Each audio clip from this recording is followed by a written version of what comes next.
Hello friends, Nitin and Sreeleela వీళ్ళిద్దరూ జంటగా నటిస్తున్న చిత్రం రాబిన్ హుడ్. ఈ సినిమా మార్చి 28వ తేదీ థియేటర్లో అయితే రిలీజ్ అవబోతుంది. కాకపోతే ఈ సినిమాకి వస్తున్న హైప్ అంతా ఇంత కాదు. ఎందుకంటే రీసెంట్గా శేఖర్ మాస్టర్ కంపోజ్ చేసిన ఒక ఐటమ్ సాంగ్ అయితే రిలీజ్ అయింది. ఆ సాంగ్లో కేతికా శర్మ వేసిన ఒక డ్యాన్స్ స్టెప్ అయితే కంపోజ్ చేయడంపై బాగా నెగిటివిటీ వచ్చింది. అలాగే ఈ మధ్య రిలీజ్ అయిన డేవిడ్ వార్నర్ ఫస్ట్ లుక్ ఆ ఫోటో ఏదైతే ఉందో అది కూడా సినిమా హైప్ని అమాంతంగా పెంచేసింది. నాకైతే సూపర్గా నచ్చింది.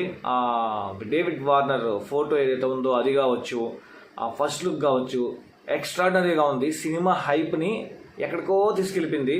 సో ఇప్పుడు ఈ సినిమాని చూడడానికి చాలామంది అయితే వెయిట్ చేస్తున్నారు. అది నితిన్ కోసమో లేకపోతే శ్రీలీల కోసమే అనేది నేను అనుకోను. డేవిడ్ వార్నర్ కోసం కూడా చాలామంది ఫ్యాన్స్ అయితే వెయిట్ చేస్తున్నారు. మీలో ఎంతమంది ఈ సినిమా కోసం ఎదురు చూస్తున్నారో కింద అయితే కామెంట్ బాక్స్లో తెలియజేయండి.